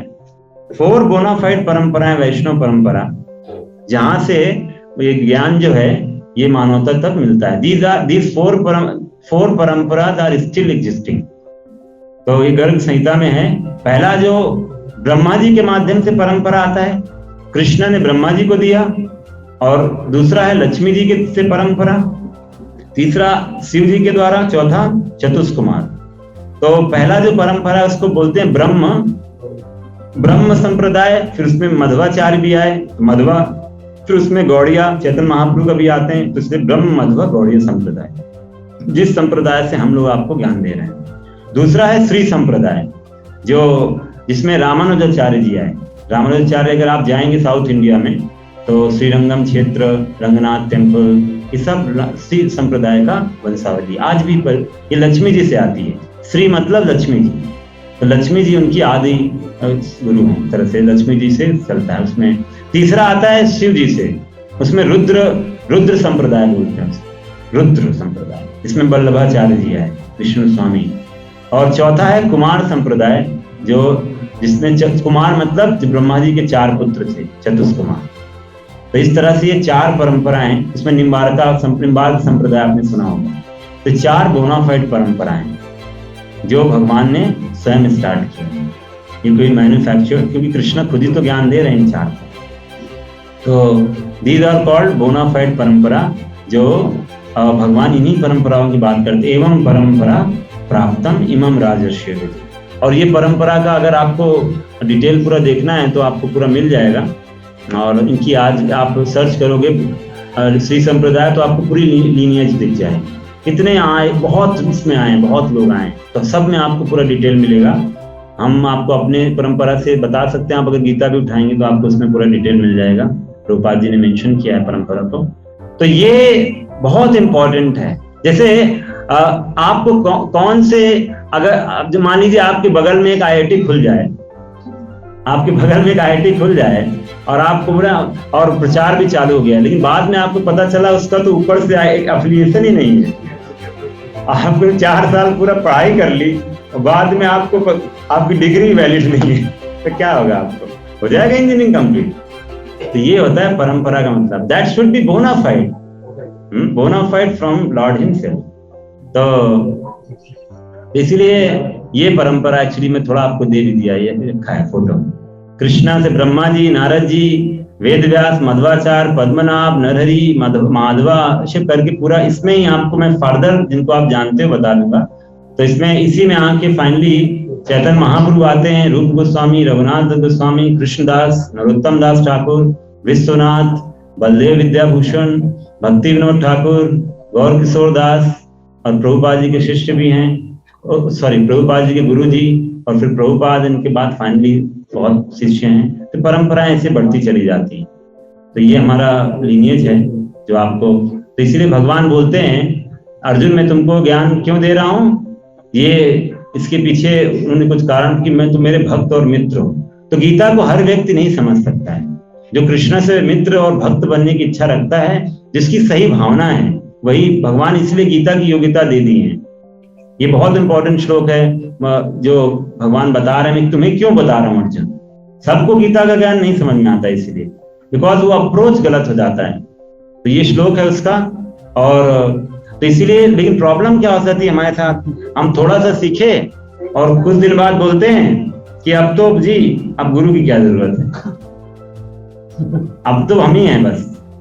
या तो कभी कभी ऐसे भी लोग होंगे, गुरुजी ने कोई शक्ति का संचार कर दिया है, गुरुजी बोलेंगे अब मेरी शक्ति तुमको दे दी, मेरे शक्तिहीन हो गया हूँ। तो ऐसा नहीं है। तो अगर हमारे अंदर मेंटालिटी आ जाती है कि अब मैं तो इंडिपेंडेंट हो गया हूँ, तो इसके लिए मैं आपको शॉर्ट स्टोरी सुनाऊंगा, आप सुनिएगा। तो एक बार क्या हुआ, गुरुजी के पास एक चूहा जाता है रोता रोता। चूहा बोलता है, हाँ रोता है, बचाइए बचाइए मुझे बचाइए। बोला क्या हुआ? बोला बिल्ली पीछे है, बिल्ली पीछे है, मार रही हूँ। तो बोला क्या चाहिए तुम्हें? बोला मुझे बिल्ली बना दीजिए, बिल्ली बना दीजिए। बोला तथास्तु, बिल्ली बन जाओ। तो बिल्ली बन गया भाई। अब बिल्ली बन गया, फिर कुछ दिन बाद रोते रोते आया, बचाइए बचाइए बचाइए। बोला क्या, अब क्या हो गया? बोला कुत्ता पीछे है। बोला कुत्ता पीछे, तो अब क्या करना है? कुत्ता बना दो, टेंशन खत्म हो जाए। तो कुछ दिन बाद फिर भौंकते भौंकते आया और बचाइए बचाइए। बोला अब क्या? बोला शेर पीछे है। बोला अब क्या? बोला शेर बना दो। तो आप देख रहे हैं शेर बन गया है ये। हाँ शेर बन गया तो ना, शेर कभी बोलते हैं आप शेर हो क्या तुम, तो शेर बन गया। तो क्या गुरु जी को ऐसे देख रहा है। बोला गुरु जी को, बोला गुरु जी का क्या चाहिए? बोला अब आपको खाऊंगा मैं। तो ये मेंटालिटी होती है उन लोगों की, जो कुछ दिन बाद बोलते मैं ही गुरु हो गया, तो अब इनकी गुरु शिष्य की खुद बनने की जरूरत नहीं, नाउ आई एम बिकम गुरु। तो फिर गुरु जी ने क्या किया? बोला पुनर्मूषिको भव, फिर से बन जाओ चूहा। तो ये होती है स्थिति जिनसे हम दिव्य ज्ञान लेते हैं जिस पर, और हम सोचते हैं अब हमको उनकी जरूरत नहीं है। ऐसा कभी नहीं होता है, बिकॉज दिव्य ये परंपरा अनब्रोकन है, कभी चेंज छूटती नहीं है। हमें हमेशा, जैसे गुरु और कृष्ण दो पटरियों की तरह हैं रेल की, आपको हमेशा उनके साथ ही जाना है स्पिरिचुअल वर्ल्ड, आध्यात्मिक जगत। तो दोनों का ही सहयोग चाहिए। तो इसीलिए पुनर्मूषिका भव। तो ऐसे लोगों का यही स्थिति हो जाता है, ऑफेंस कर देते हैं और फिर चले जाते हैं, क्योंकि उन्होंने ही आपको अभी दिया है। तो इसलिए आप देखेंगे बहुत बार होता है हम एसोसिएशन से हट जाते हैं। हम सोचते हैं अब तो हमें पता चल गया, भगवान का नाम लेना है, गीता पढ़ना है, ये करना है, ये करना है, अब तो भक्तों का संग की क्या जरूरत है, अब तो सब घर में बैठे हो जाएगा। तो वो फिर कुछ दिन बाद खुद ही आएगा, बोलेगा देखो अब तो मेरा सब डाउन हो चुका है। क्योंकि हमारी शक्ति आती है संग से, आशीर्वाद से शक्ति आती है। ये आध्यात्मिक है ना, ये कोई भौतिक प्रयास से नहीं होता है कि आप जब अच्छे से खा पी लोगे ना तभी जप अच्छा होगा। अच्छे से खा पी लोगे तो नींद आ जाएगी, जप नहीं होगा। तो ऐसा लोगों को लगता है कि हमारे भौतिक शक्ति से हम आध्यात्मिक बल को प्राप्त करते हैं, ऐसा नहीं होता। तो इसीलिए एक स्टोरी है, ये वो स्टोरी है इसमें एक व्यक्ति बहुत ही मतलब वैदिक कल्चर था ही नहीं, लेकिन गुरु की कृपा मात्र से वो क्या बन गया। तो ये परफेक्शन दिखाता है इस डिसेंडिंग प्रोसेस का, अवरोही क्रम के ज्ञान प्राप्त करने की परफेक्शन को। तो ये एक मृगारी करके एक शिकारी था, जो नारद जी एक बार गुजर रहे थे और तो रास्ते में जब उन्हें जंगल से गुजर रहे हैं तो उनको रास्ते में कुछ जानवर दिखे, कई जानवर एक्चुअली, जो हाफ डेड हैं, सबको तीर मारा हुआ है और सब बस कलहा रहे हैं, उसको कराह रहे हैं और हाफ वुंडेड बस तड़प रहे हैं सब। और नारद जी से देखा नहीं गया, मतलब थोड़ी दूर जा रहे हैं तो कहीं कुत्ता है तो कहीं हर जानवर मरा, बिल्कुल दर्द से रो रहा है, छटपटा रहा है। तो वो सोचे किसने किया। और थोड़ी देर बाद जब नारद जी गए हैं तो कुछ जानवर तो भाग भी गए, थोड़ा जो जिन घायल नहीं थे। और फिर तब अंदर से एक पेड़ से छिपा हुआ था निकल के भयावा एक मृगारी बाण से, तीर में बाण ऐसे लगाकर बोला आपकी वजह से सब भाग गए। हाँ, तो बोला तुमने ये सब किया है? बोला हाँ, तो मेरा पेशा है। और तो बोला तुमको पता भी है, तुम अगर इनको चलो मारते, सिर्फ पूरा मारते तो इतना पाप नहीं था, इतना तो हाफ मार के कर रहे हो। ये सब तुम्हारा सब इंतजार कर रहे हैं कि तुम जब आओगे तो तुमको मारेंगे जिनको तुम मार रहे हो। एक्चुअली मांस जो वर्ड है, मांस, उसको संस्कृत में बोला जाता है मांसः खादत इति मांसः, मतलब आप जिसको अभी खा रहे हैं मांसः खादत इति, तो बाद में मेरे को भी खाएगा, दैट इज अ मांस, उसका मतलब है। तो जब उसको समझाया गया है सब तो उसका दिमाग खुल गया है। तो वो बोला मैं क्या करूं, ये तो मेरे को, अगर ये नहीं करूंगा तो फिर करूंगा क्या, मुझे तो यही सिखाया गया है परंपरा, गुरु परंपरा में। तो ये बोलता है मैं खाऊंगा क्या, यही सीखा है, तो तुम खाने की चिंता मत करो, वो मैं टेक करता हूँ। तो ये जो धनुष है पहले तोड़, धनुष तोड़, नारद जी है भाई, टच स्टोन एंड टीच। और तो बोला मैं धनुष तोड़ूंगा तो डर लग रहा है। बोला तुम खाने की चिंता मत करो, भगवान मैं तुम्हारी व्यवस्था करूंगा। हाँ, तो वो उसने धनुष तोड़ा और बोला तुम ये जितना भी सब छोड़ो और तुलसी का एक बीज, तुलसी का पेड़ लगाओ और ना भगवान का नाम लो, खाने की जिम्मेदारी मैं लेता हूँ। और उसने वैसे ही किया और हुआ भी ऐसा। ये श्लोक है गीता का जो कोट भी किया गया था, अनन्यास चिंतयन्तो माम ये जना परिभाषते तेषां नित्याभियुक्तानां योगक्षेमं वहाम्यहम्। 9.22 है, जिसमें बोलते हैं, जो भगवान बोलते हैं जो मेरे एक्सक्लूसिव डिवोशन, मेरी भक्ति में लगे हैं, तो बोलते हैं मैं उनका, वो जो उनके पास है उसकी रक्षा करता हूं और जो उनको चाहिए उसको मैं देता हूं। तो सोचिए ऐसा कोई मिलेगा आपको, जो है उसकी रक्षा करते हैं, जो नहीं है उसकी पूर्ति करते हैं। तो इस तरह से नारद जी की कृपा से वो सेम काम किया, वही एज इट इज फॉलो किया और देखते देखते सब जगह बात फैल गई कि मृगारी भक्त बन गया, मृगारी भक्त बन गया। तो लोग भर भर के मृगारी को लेकर आ रहे हैं कि लो दी आपके लिए भगवान को भोग लगाना है। लोग मृगारी के पास इतना आ गया कि मृगारी हर दिन, जैसे हम संडे को फीस्ट करते हैं, वो तो हर दिन मृगारी फीस्ट कर रहा है। उसके बाद इतना आ रहा है, बना बना के फीस्ट कर रहा है। और मृगारी तो इसी समय कुछ समय बाद वो नारद जी के एक मित्र पर्वत मुनि हैं, और वो दोनों बोले मैं आपको अपना शिष्य एक दिखाता हूँ, इसी जगह पर रहता है वो। और फाइनली वो जो है वो लेकर जब गए हैं, तो जो अभी आपको पीछे में दिखाता हूँ, इसमें ये तो वे जब जा रहे हैं तो नारद मुनि और पर्वत मुनि को देख के वो प्रणाम करने की इच्छा जता रहा है, लेकिन उसी समय उसको प्रणाम करते समय चींटी दिख रहा है, तो वो पहले चींटी को फूंक के हटा रहा है रास्ते से, और फिर प्रणाम कर रहा है गुरु के। बोला देखो ये व्यक्ति आज चींटी को भी मारने से डर रहा है, चींटी को भी नहीं मार रहा है, जो पहले तड़पा के मारता। तो ये होता है भक्ति का जादू, इंसान अंदर से पूरा बदल जाता है। तो ये मृगारी आज इतना बड़ा भक्त बन गया। तो ये होता है एक टच स्टोन, गुरु का सानिध्य, साधु का सानिध्य पाकर लोग कितनी जल्दी हृदय पूरा बदल जाते हैं। और तो ये जादू दिखाया जा रहा है किसका? डिसेंडिंग प्रोसेस का। जब हम गुरु परंपरा में ज्ञान को सीखते हैं तो जो भगवान ने एस्टैब्लिश किया है, तो उसका फिर आपके अंदर ऐसा जादू होगा जिसको आप मटेरियल कैलकुलेशन से कभी कैलकुलेट नहीं कर सकते उस बेनिफिट। आप ये नहीं बोल, क्योंकि आपके न जाने कितने जन्मों का इतनी जल्दी खत्म हो जाएगा आपका पूरा कर्मा, या वो पता भी नहीं चलेगा। लोग आश्चर्यचकित हो जाते हैं, अरे ये कैसे हो गया एकदम से काया पलट। हम सबका जीवन धीरे धीरे ऐसे ही परिवर्तित होता है। तो ये होता है, और ये सारा क्रेडिट जाता है गुरु कृष्णा, इसमें हमारा कोई क्रेडिट नहीं है। क्योंकि जैसे ट्रांसफार्मर आपको बिजली दे तो ट्रांसफार्मर का क्या क्रेडिट है? तो आप बस उसका क्रेडिट ये है कि वो एज इट इज बिजली को पहुंचा रहा है, बीच में रोक के नहीं बैठ गया है।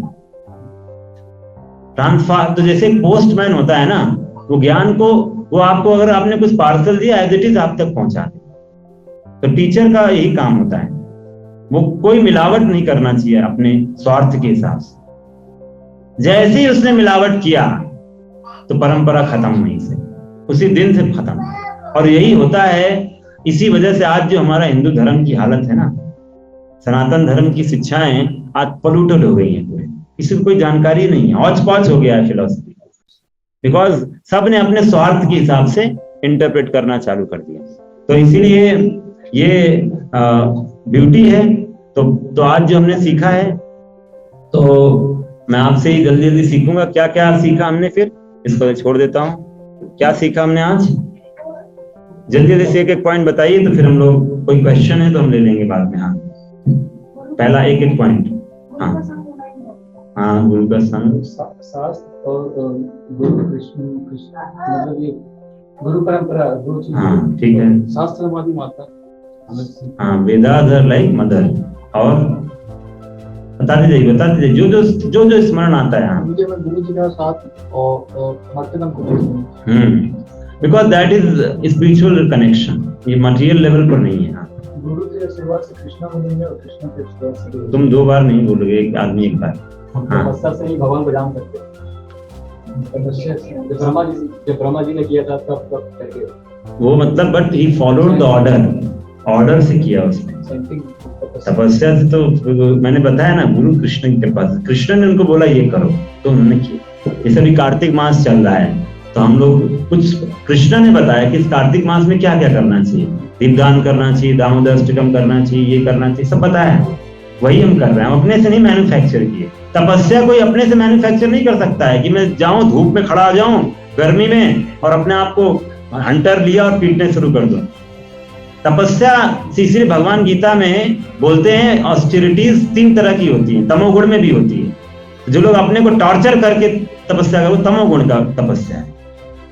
इसीलिए जो असुर लोग होते हैं वो इन तपस्याओं का सहारा लेते हैं। जैसे एक था, वो अपना बार बार शरीर का सब काट के मांस अर्पित कर रहा था शिव जी को, तो सिर काटने वाला था। तो शिव जी प्रकट हो गए, बोला क्या चाहिए? बोला मेरे को ऐसा वरदान दो जिसके सिर पे हाथ रखूं चला जाए। तो बोला हाँ, तो बोला जी पहले तो आप ही कैंडिडेट हैं। तो ये असुर ऐसे ही होते हैं, जिनसे लेते उन्हीं के पीछे पड़ जाते हैं। रावण टाइप के लोग ऐसे ही होते हैं, छीन लेते हैं लंका, कुछ भी सब अपने से करते हैं, तो इसलिए वो उनके ही पीछे लग गया।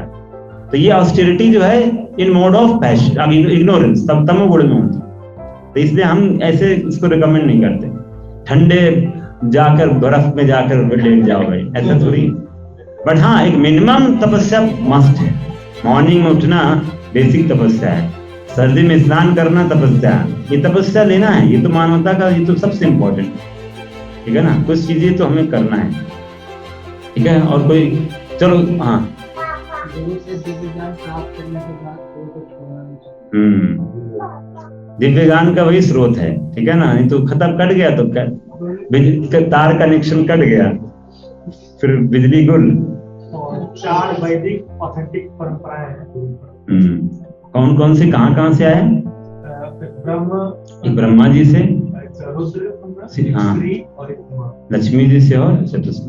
बिल्कुल करेक्ट। और कुछ? भक्ति से हर जीवों को सम्मान। वो तो अपने आप ही नेचुरल आ जाएगा। आप पूछिए, जैसे हम कभी नहीं बोलते आप ये ना करो, ये ना करो, आप ये करोगे तो वो अपने आप ही छूट जाएगा। भक्ति में नेगेटिव चीजें हम नहीं बोलते, पॉजिटिव करोगे तो नेगेटिव अपने आप छूट जाएगा।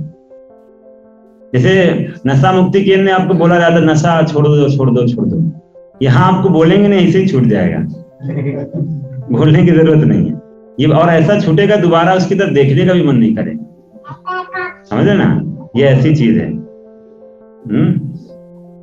मांस का मतलब हाँ ठीक है, मांसा खादत इति खादती सा मांसा। तो और प्रश्न है किसी का, आप लोग प्रश्न पूछ सकते हैं, then we end the session. प्रश्न किसी का कोई है प्रश्न? भागवत गीता का मतलब क्या होता है? भगवत मतलब भगवान की जो गीत, मतलब सॉन्ग, तो भगवान का गीत है जो सॉन्ग ऑफ गॉड। अभी आपने बोला कि परंपरा छीन हो गई, ये परंपरा छीन कैसे? वही बताया मैंने, स्वार्थ जब आ जाता है, जो हो रहा है अच्छा हो रहा है, जो हो गया अच्छा हुआ, जो होगा अच्छा हुआ, अच्छा होगा। कहाँ लिखा है? भगवत गीता में। कौन सा श्लोक है? वो 700 श्लोक के बाद आता है, क्योंकि 700 श्लोक के बाद तो गीता ही खत्म है, 700 में तो है नहीं। हाँ, मेरे वर्ष है कुछ, हमने जैसे होता ना अपेंडिक्स में है वो, गीता में नहीं, अपेंडिक्स में। गीता सार, हाँ ये गीता सार है जी। घर पे मेरे भी लगा था बचपन में, मुझे पता लगा था, देखता था इसको रोज भी, यही गीता है जो भी। तो पॉइंट है ये। तो हम तो इस तरह से परंपरा छिन्न हो जाती है। फिर आप बोलोगे ना, किसी पर असर नहीं होने वाला, कोई परिवर्तन नहीं है। आप करा दो, कितने हजारों लोग आ जाएं आपसे सीख लें, लेकिन किसी के जीवन में परिवर्तन नहीं दिखेगा। भीड़ तो बहुत होती है भारतवर्ष में, भागवत कथाएं होती रहती हैं, लेकिन उन कथाओं से कितने लोगों का हृदय परिवर्तित होता है? इंटरटेनमेंट हो जाता है बस, कि चलो थोड़ा गाना बजाना हो गया जी, हो गया, चले आते हैं, बस परिवर्तन नहीं होगा। वरना तो अगर ऐसा होता, वो सोचिए इतनी भागवत कथाएं हो रही हैं, अगर वो ऑथेंटिक तरीके से होने लगे ना, बहुत क्रांति आ जाएगी। प्रॉब्लम है, बिजनेस हो रहा है भागवत के नाम पे। हाँ, पहले से बोली लग जाती है, कितना बोली तभी भागवत बोलेंगे, नहीं तो नहीं बोलेंगे। आप ऐसा करोगे ना, जैसे ऐसा करते हो वैसे ही भागवत बोलने का अधिकारी नहीं हो। आपके मुख से भागवत निकलेगी, वो विष की तरह है। साफ साफ लिखा है भागवतम में ही, जैसे सांप वो दूध को टच कर लेता है ना, उस दूध को पीने से क्या मर जाएगा इंसान, तो वैसे ही अगर वो इंसान जो भागवत बोलता है और बोलता है मैं सिर्फ बिजनेस के लिए करूंगा, मैं जब आप मेरे को दोगे तो आऊंगा, पाठ करूंगा, तो ऐसा बोलने से वो भागवत सुनने से ना आपके हृदय में सिर्फ भौतिक इच्छाएं जागेंगी, आपके हृदय में परिवर्तन नहीं आने वाला, विष की तरह काम करेगा। इसलिए खोल दिया टीवी और हम बैठ जाते हैं, जहां जो ज्ञान जहां से आए बस लेते जाओ, अब पता नहीं कहां से कैसा कौन क्या बोल रहा है। ऐसा थोड़ी होता है इंजीनियरिंग कहीं पर भी जाके दाखिला ले लेते हो इंजीनियरिंग कॉलेज में, तो इसीलिए भगवान ने एक प्रोसेस दिया है। ठीक है, कोई प्रश्न? और फर्स्ट टाइम जब गीता का ज्ञान मिला तो कितने साल वो भगवान बोल रहे हैं ना, अभी इस बार में जब शुरू हुआ तो भगवान बोल रहे हैं कि मैंने सन गॉड विवस्वान को दी, विवस्वान सूर्यदेव को।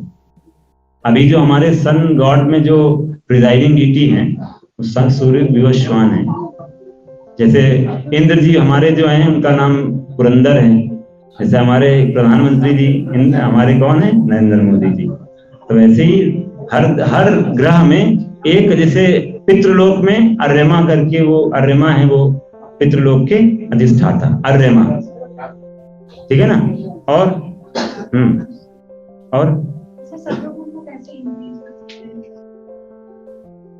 सतोगुण को इंक्रीज करने का अभी आगे क्लास में बताऊंगा मैं। बेस्ट है कि chanting is the best way, chanting और जो सब प्रोसेस हम फॉलो कर रहे हैं, आप सुनना, भगवान से सुनना, हमारा खान पान, हमारा रहन सहन, ये सब मैटर करता है।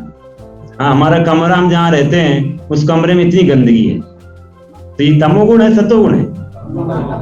सिंपल, क्लीन साफ रखोगे तो आपके विचार भी वैसे होंगे। तो खुद हम पता लगा ठंडी पूरी बीत गई और पानी का स्पर्श नहीं हुआ, तो तमोगुण का जीवन है। आलस, तो ये सब खान पान, जब आप पत्रम पुष्पम फलम तोयम करते हो तो आपका ये सतोगुण में है। तो ये सब मैटर करता है। तो ये सब, आप बहुत तीखा खाते हो, बहुत स्पाइसी खाते हो, that is in mode of passion. अब आप बासा खाना, चढ़ा हुआ, ये सब खाते हो, ये सब आपका, जैसे पड़ा हुआ है फ्रिज में, पड़ा है तो जी पड़ा है, खराब थोड़ी हो रहा है। साफ साफ बोला गया 3-4 घंटे 5 घंटे से ज्यादा आप जाएंगे तो फिर वो धीरे धीरे भोजन डिग्रेड करने, उसका डिग्रेडेशन हो जाता है, तो वो तमोगुण में आ जाता है, ठीक है ना। तो ये सब कुछ प्रिंसिपल्स हैं। हमारा सोने का जो है, रात में हम जगते हैं और दिन में, मॉर्निंग में सोते हैं। तो इस सोना, दिन में, मॉर्निंग में सोना, दैट इज तमोगुण। सोना तो वैसे ही तमोगुण में, बट मॉर्निंग में करना मतलब you are spoiling your health, आपका शरीर भी कमजोर हो जाएगा। अगर आप मॉर्निंग में मान लीजिए ब्रह्म मुहूर्त में स्नान करने लग गए ना, गारंटीड है आपके पास बीमारी नहीं आएगी। ऐसे ही आप देखें कुछ दिन बाद हेल्दी हो जाएंगे, और नहीं तो वाइस वर्सा, उल्टा हो जाएगा, दवा खाने शुरू हो जाएगा। इसी हमारा शरीर जो है वो प्रकृति के द्वारा दिया गया है, हम में से किसी ने चूज किया है क्या? तो नेचर का हमें क्लॉक फॉलो करना पड़ेगा। नेचर के क्लॉक के हिसाब से चलेंगे, टाइम के हिसाब से, तो हम उससे मैक्सिमम बेनिफिट पा सकते हैं, ठीक है ना।